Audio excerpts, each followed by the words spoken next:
He was always respectful. He is proof, young people, and I want you to hear me when I say this. He is proof that good manners can take you places that money and education can never take you. Good manners can take you places that money and education can never take you. He's polite, he's on fire for God, family and community. He has been a speaker and a pastor for more than half his life. When he came to me and walked in search of employment at the age of 21, he was trying to find his way in life. I knew this would be another chance for us to find our replacement. He was a good understudy and he took constructive criticism. At the young age of 25, he was called to pastor the largest church in Gainesville. Spring Hill Missionary Baptist Church had a membership of over 750 members. He called me to do his strategic planning and budget training. Now, while being a full-time pastor, he would join the Gainesville Chamber of Commerce as executive vice president, and he took it to heights unimaginable. He met the love of his life and married her, Dr. Courtney Taylor, and they have a love of their lives, their daughter Susan Alexis Taylor. Ladies and gentlemen, please welcome one of my 5 replacements for life, our keynote speaker today.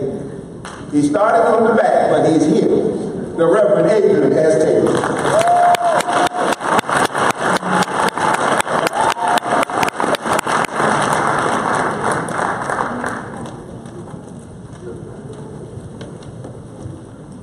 Good morning to the Master of Ceremonies, my dear friend, and to all of those that came before that were part of the dais and that are still here. Thank you all so much for staying and being a part of this part of the session.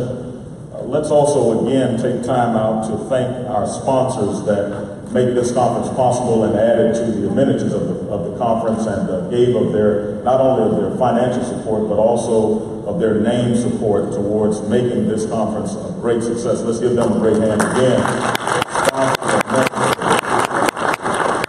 Sponsors are always important. They don't invest in the conference just because it gives them name recognition, but they invest in the conference because they believe in the work of the conference, so we always want to recognize them. I'd like to thank Darrell so much, who has been a friend and a mentor to me.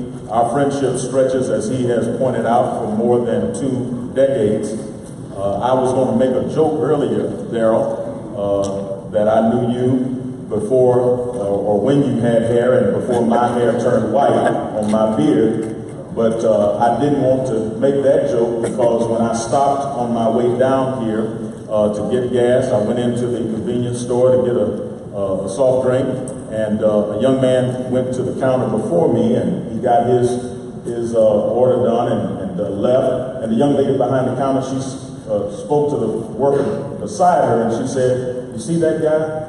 He has to go on dialysis." And the other young lady said, "Oh, that's a shame. He's so young." And the girl said, "No, he's not all that young. He's in his 30s. And I got scared. I didn't want her to know how old I was.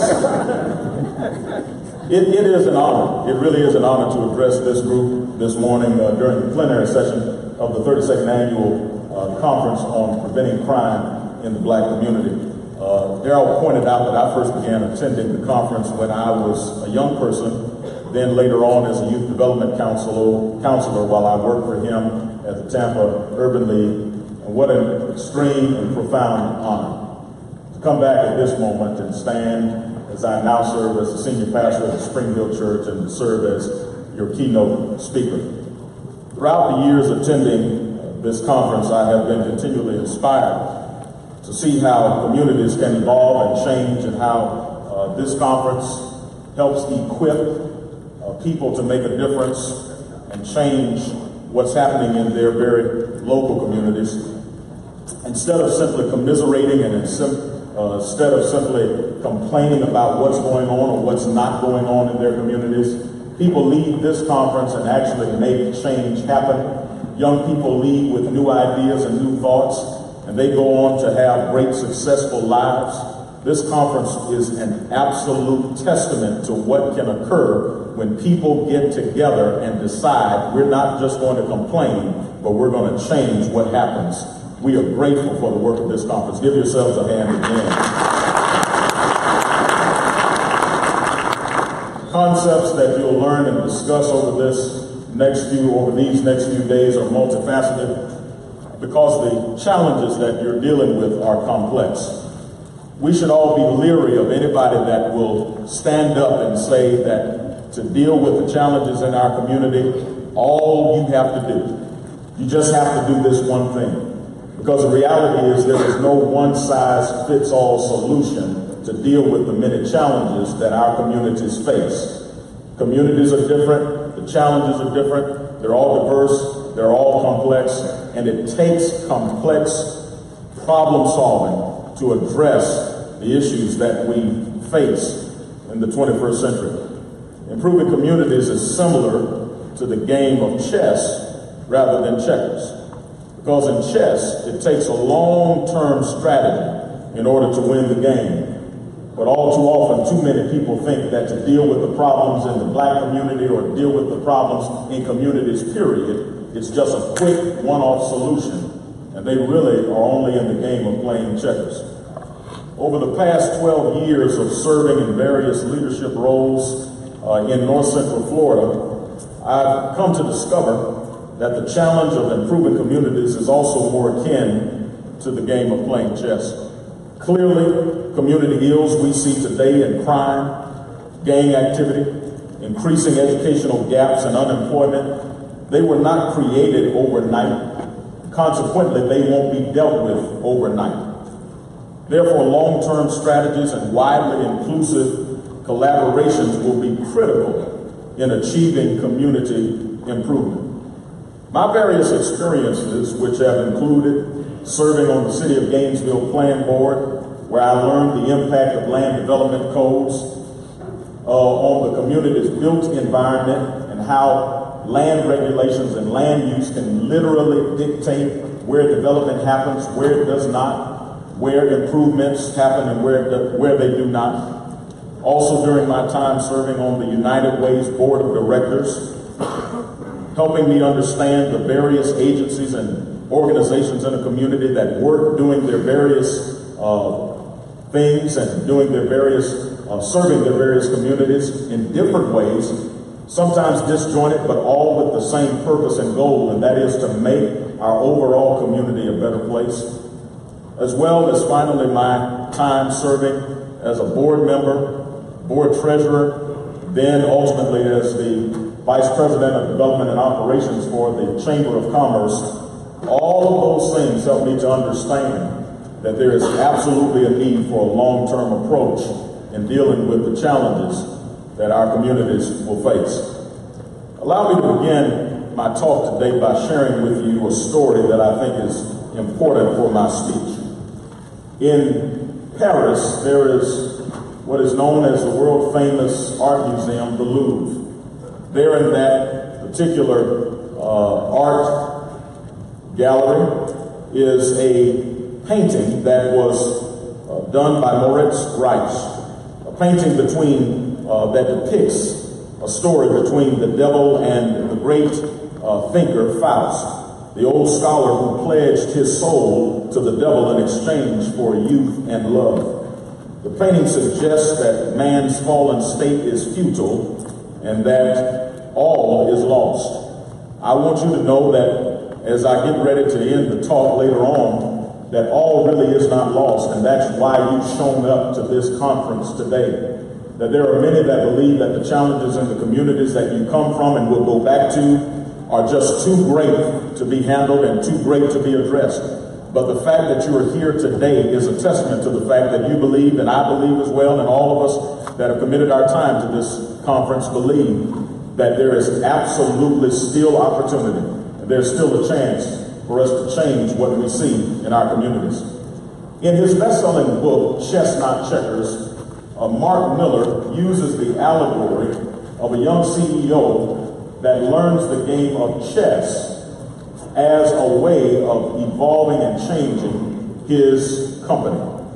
He learns that chess is necessary and the psychology and the methodology of playing chess is necessary in order to move his company forward, because chess requires a longer strategy than does checkers. Anybody in here play checkers? All right. So you know checkers is a game that's fast-paced. You know checkers is a game that's reflexive. You know that checkers is a game where all of the pieces on the board have the same value. They have the same opportunity. They move in the same direction. But chess is different. Chess is not played in minutes like checkers is. Chess is played over hours. In chess, each piece has different values. In chess, each piece has different strategic advantage. Chess moves slowly and is defined by strategy. And all of the players have a role in operating to achieve the ultimate victory. Here are some differences in playing chess versus checkers when it comes to improving our communities. Focusing on long-term strategies in lieu of one-off events is playing chess, not checkers. Developing cross-discipline collaborations instead of duplicative organizations is playing chess, not checkers. Strategizing policy changes rather than simply focusing on one-dimensional programs is playing chess, not checkers. Anybody that's still talking about all we have to do is have a program is playing checkers rather than playing chess. We don't need any more programs. We need long-term policy direction and policy thought that will move our communities forward. Anybody that's talking about it, the proliferation of nonprofits is amazing, but anybody that's talking about we just need to start another nonprofit without a consideration of how they will integrate and interrelate with all of the other nonprofits that are already doing great work, that person is playing checkers rather than playing chess. Over the next 3 days, you will attend workshops and hear speakers from across the nation, and particularly the state of Florida, who are redefining what it means to build or rebuild their communities. Let me share with you 3 key areas that I believe are important for us to consider in the area of improving our communities as we look at playing chess rather than checkers. The first is the area of changing community engagement strategies. Changing community engagement strategies. The need for this conference and many others like it continues to be great in our state and in our nation, especially this state, which is the 3rd most populous state that still has significant challenges to overcome. People in the greatest state, what I believe to be the greatest state in the union, still have the perspective that we have to deal with improving some of the sad statistics that we live with every day. This is a great state, but the fact is, in 2016, the preliminary numbers that came out of FDLE was that we had almost 600 murders in the state of Florida. We had almost 4,000 rapes in the state of Florida. We had almost 10,000 robberies in the state of Florida. We had more than 48,000 burglaries in the state of Florida. We have some challenges, and our communities need the work that this conference provides. Community improvement and engagement models have continually evolved since the introduction of this conference 32 years ago. International symposiums and forums conducted by national and local governments, institutes, and universities have all culminated in a vast body of information. But here's the challenge. The new models for community engagement now focus on how community agencies that are already existing can empower people that live in the communities to serve their own communities. So now what you're seeing is a grassroots up approach to community improvement rather than a treetops down approach to community improvement. Here's what I believe. Communities don't change by somebody coming in and changing the community. Communities change by the people who live in the community, changing the communities in which they live. Young people, listen to me. It's very clear and easy to understand. If your house is not clean, it makes no sense to expect your neighbor who lives next door to come and clean your house. Your neighbor doesn't live in your house. Your neighbor didn't sleep in your bed. It is our job, those that live in the particular communities where we come from, to work as diligently and as hard as possible to change our own communities. And so therein comes the next part of the conversation. We live in a time where some people will question the veracity and question the relevance of organizations like the Urban League affiliates around the state. Some people question whether or not the NAACP chapters still matter. They question whether or not even our houses of worship still matter. Do these groups still have a place in the communities in which we serve? And my response to that is absolutely yes, we do. Listen, you may say that NAACP's Urban League affiliates and houses of worship have no place and no relevance in the communities in which we serve, but the fact about it is we have the track record of being in the community when nobody else wanted to be in the community. We have the track record of training people. We have the track record of helping people. We have the track record of being made up of the very people in the community that need the help. And so therefore, absolutely, there is a need for us to remain and to continue moving forward the great work that we do. Now, every Urban League affiliate should be clapping really loud right there. The new models that will be presented in this conference are really cutting-edge models, but there are some great models from around the country. One of the models that has been applauded across the nation is Boston's 10-Point Coalition. It was started by Pastor Jeffrey L. Brown, which cut youth violence in Boston by 79% over an 8-year period. Another amazing model is the Homeboy Industries in Los Angeles, California. I just met somebody from Los Angeles, California just a few minutes ago. Father Greg Boyle, which is rescuing young people from gangs and moving them into gainful employment in several organizations that are run by Homeboy Industries. Those are some of the cutting-edge new models that are being seen across the country for changing communities. In my personal experience, serving and leading a house of worship during a time of tension between the community and our law enforcement groups, I have been especially interested in seeing how we could make a difference in our local community. But I have absolutely been adamant, and we were absolutely adamant, that we would not take the typical model that some take. Over the years of serving and leading one of the largest church and now the largest church, largest African-American church in our community, there's always been calls to come in when something would happen, a crisis would break out. Calls from newspaper reporters asking, do you have a comment? And quite often I would say, I don't know enough about the issue, so no, I don't have a comment. Then there would be others that would call and ask and say, we're going to have a march. Do you want to come and lead a march, or do you want to become a part of the march? And my response to that is, well, what will be our metrics for seeing improvement after the march is over? What is our methodology for changing the community when it's all said and done? And quite often the response would be, well, we haven't worked that out yet. And my response is, well, when you work it out, then I'll come, because I don't need to walk up and down the street. I have a membership at the Gainesville Health and Fitness Center. Then someone would call and say, well, we're going to have a protest on City Hall steps. And my response to that is, what has been the outcome of your private conversations with policymakers? What has been the outcomes of your private talks? And quite often the response would be, we haven't had any private talks. We haven't had any private strategies. And my position is always this: I'd like to have private conversations and private criticisms and have public celebrations. I don't believe in criticizing people publicly, and we haven't sat down and talked privately. One of the things I've learned is that many people that like to have press conferences is that they like airtime, but they don't like to really change communities. And I believe that if we're going to be in front of the camera, we have to be genuine about our work in changing communities. And so therefore, I don't show up for those meetings. But there was an opportunity where there was a wide rift in our community, and it was getting more intense and the temperature was rising. And I kept praying and kept asking, what can we do to make a difference? There were so many amazing organizations that were already doing great work.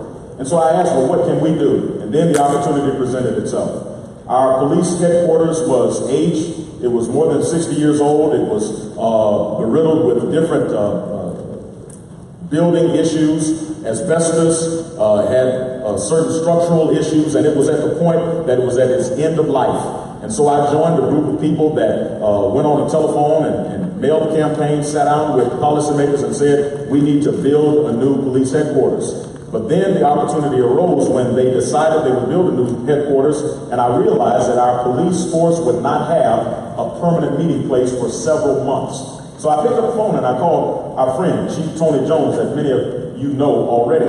And I said, Chief, I know that you don't have a meeting place, so here's what I want to do. I've gone to my board of directors and I've asked them if they would allow us to open up the doors of our church to you anytime you wanted, free of charge, for anything you need it for, that you can come and have your force here for your meetings, for your trainings, anything you want. If you want a key to the building and the code to the security system, it's yours. We're here to serve. But we went a step beyond that. I went to the board and I said, listen, we're in a time where people like to rail against our law enforcement officers, and we absolutely cannot be in that position. We absolutely have to be supportive of our law enforcement officers because they serve our community when nobody else will.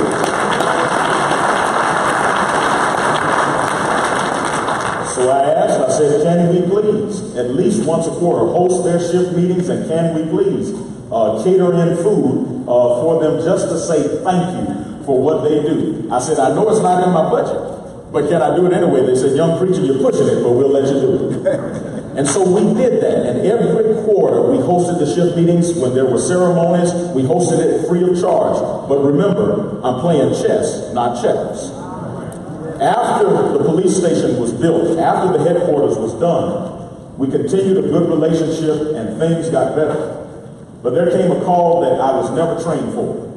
Pastor Green in seminary, they don't train us for these type of calls. I was in my office at the Chamber of Commerce and I received a frantic call from a parent that said, Pastor, I don't know what to do. My son, I believe, has gotten caught up in a gang situation, and I believe that there were guns involved, and I don't know what I'm going to do. I said, you meet me in my office at the church, I'll be there as quickly as I can. I sat and met with them. Then I called my friends over at the police station, and I said, listen, I don't know how we're going to work this out, but there's two things I want to do. One, I want to help bring resolve to this, and two, I want it done peacefully. They said, well, Pastor Taylor, it's very interesting because we're actually working that case right now. They said, we're looking for the young man, and if you can get him there quietly, we'll come and meet at the church. They came, and we had a peaceful surrender at the church. No guns, no handcuffs, peaceful. But that's not the greatest moment in the story. Before they left, one of the detectives, who happened to be a member of my church, grabbed the young man and said, listen, you don't know me and I don't know you, but I love you. And I don't want to see you ruin your life. He said, you can get past this, but you've got to get away from your friends and you've got to start making some better decisions. He asked, may I pray with you? Now, to my law enforcement officers in the room, I know that may break protocol. But he asked if he could pray with the young man. And there in my office, officers circled that young man and they bowed their heads and they prayed with him. Now that kind of stuff never makes it on the front page of newspapers. No. CNN never shows up and says it. But that's what happens when you're playing chess rather than checkers. Because, oh, by the way, that young man went on and went through the process and got his life straightened out. He's now living in another city, making $45,000 a year, has a good career and a good life, and we are grateful.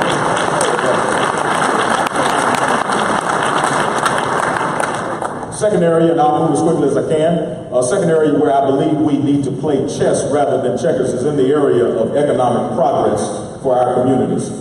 After spending several years involved in economic development, I am more convinced than ever that the way to improve our communities, especially those that are hardest hit by poverty and hardest hit by crime, is by having strategic conversations regarding the economic progress of our communities.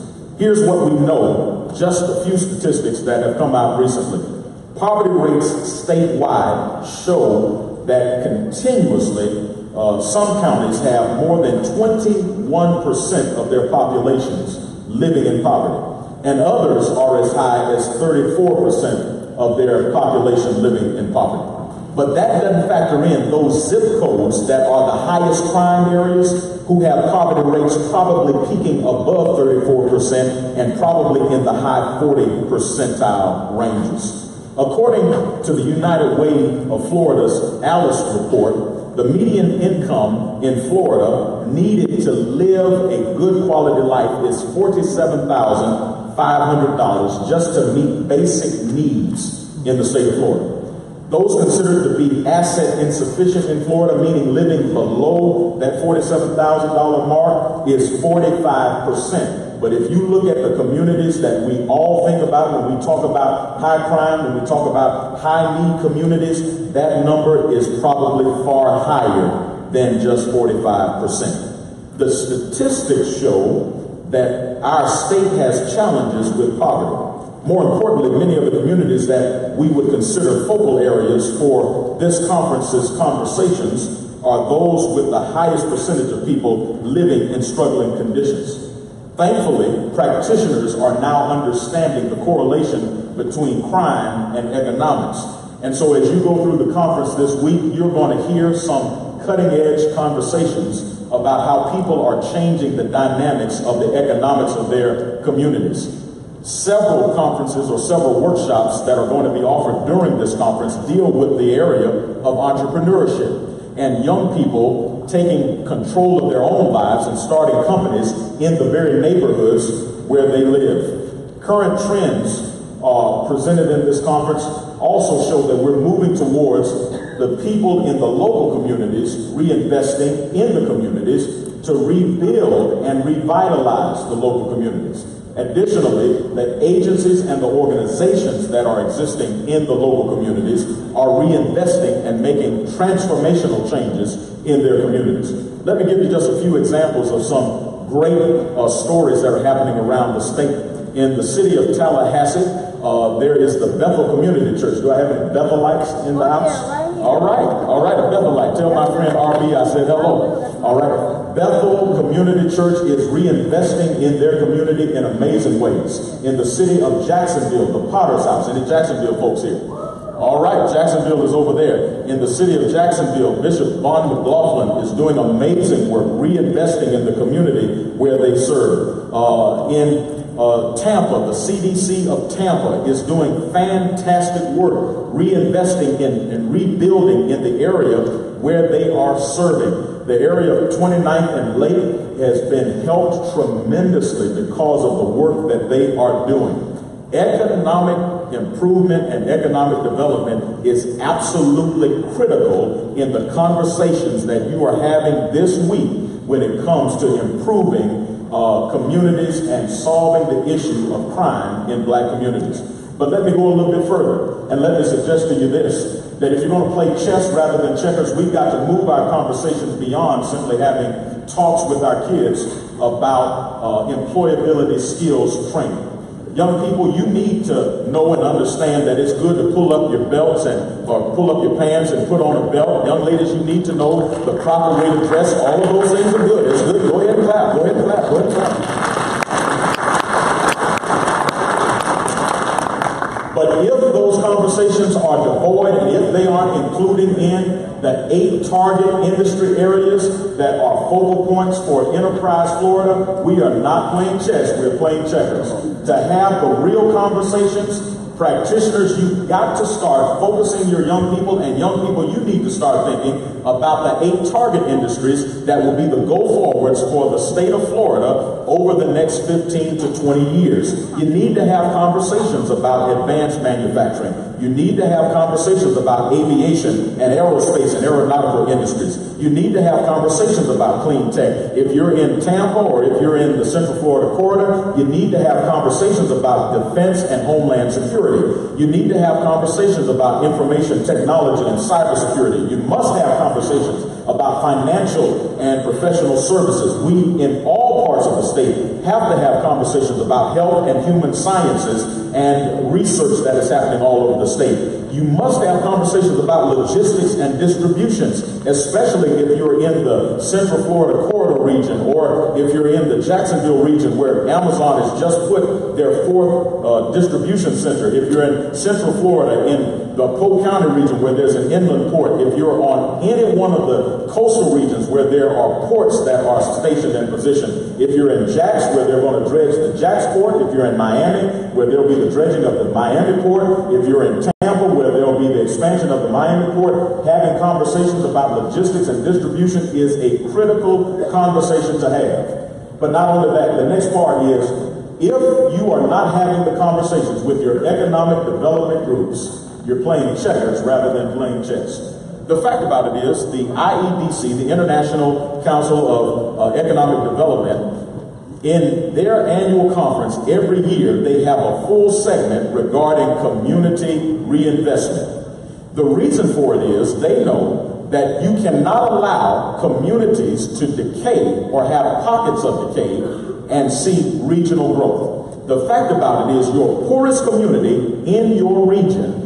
is absolutely a place that must be targeted by your economic development professionals, because that area has to come up if the entire area is to succeed and go forward from an economic perspective. And so if you're not sitting at the table when it comes to economic development planning, you're playing checkers, not chess. And if the economic development professionals are not serving on your boards and are not committing themselves to the works of your agencies, you're playing checkers rather than playing chess.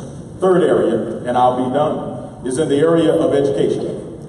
The third significant area requiring attention and strategic thought is education. There is no greater area than education where we absolutely must begin playing chess rather than checkers. Knowing that education is the key which provides access to economic mobility and a plethora of new opportunities, it amazes me to see the rise of anti-intellectualism in various places in our society. We literally are experiencing an era where families no longer promote education. Walter, it frightens me that young people are growing up in homes where mothers and fathers don't cheerlead the educational excellence of their children. It is criminal to me that young people can grow up in a household where their mothers and fathers don't even care if they go to school or not.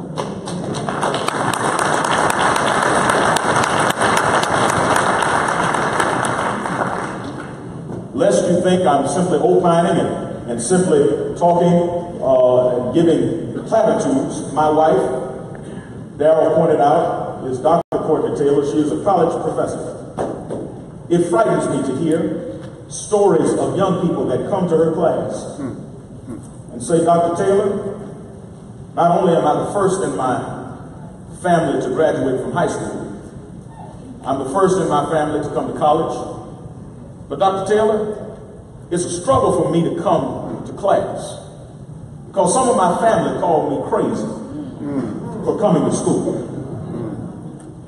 My family told me, one young lady said, that I should just have a baby or two.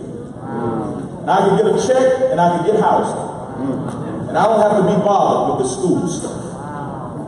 That's in 2017. That is one of the greatest challenges in our community. That's not what somebody else did. That's what her own family did.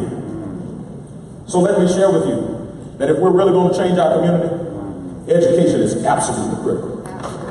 It's absolutely critical. 64% of all jobs in Florida will require some sort of post-secondary education by 2021. 64%. Currently, only 39% of Florida residents have an associate's degree or higher. We've got a wide gap that we've got to close, and we've got to do it in a short period of time.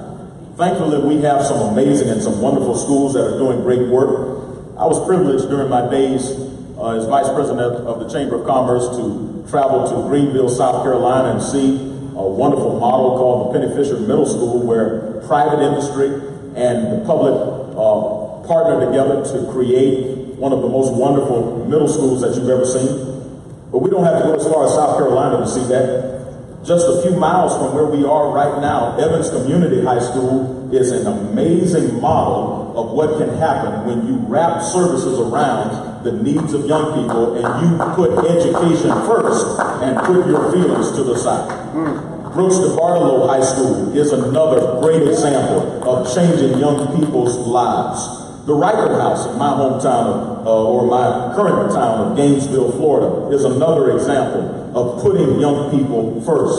Workforce development partnerships with Career Source and community colleges are absolutely changing the game of education and workforce development in our local communities. And here's one of the things I know from my personal experiences, that there are no greater assets in our communities than our schools, and that means that all of our practitioners, we should continue to invest ourselves, our time, our talent, and our treasure into building up our schools. And young people, let me say this, you should take every moment in the classroom as seriously as possible, and you ought to be grateful for every moment that you spend in the classroom, because it is a privilege and a blessing.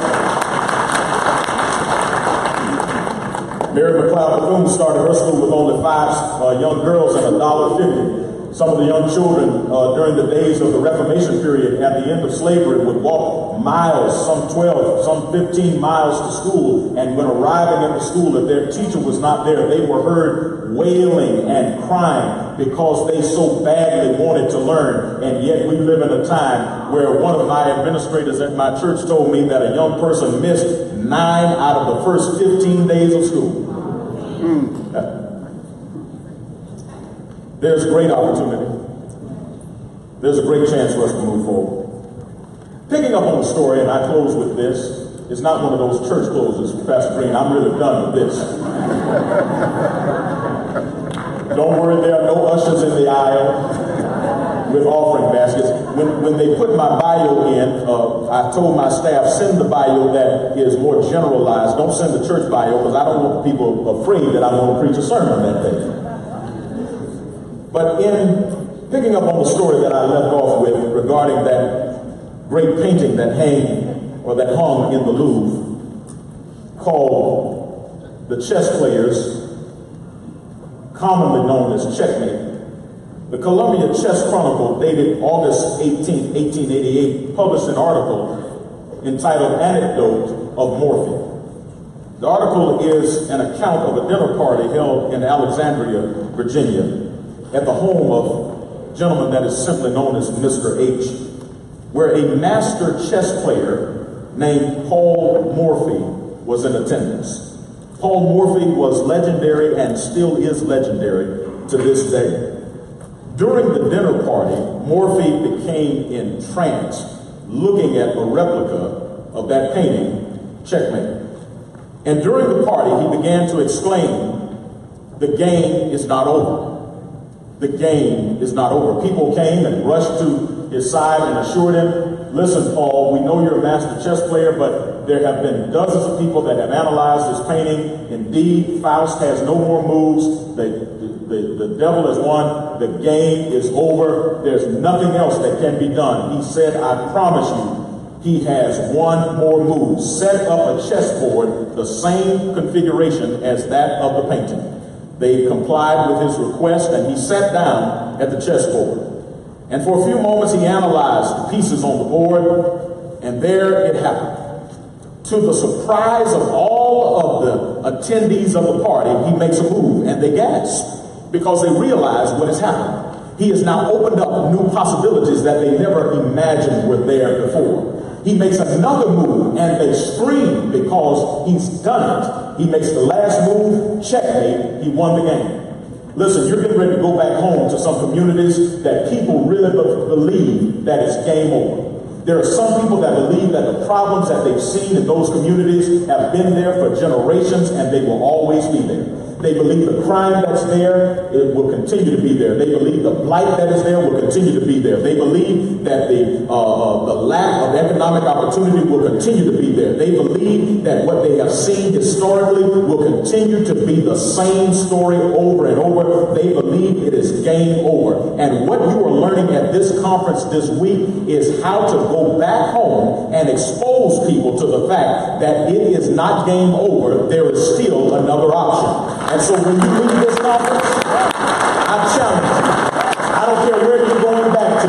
I don't care how bad it is where you come from. I don't care how bleak it has looked where you come from. You go back there and you let them know there is still more hope. There is still more opportunity. That's all this conference is about. If you're going back to Gainesville, to Village Green and Lincoln Oaks, tell them there's still one more move. If you're going back to Fort Lauderdale over on Sis Trump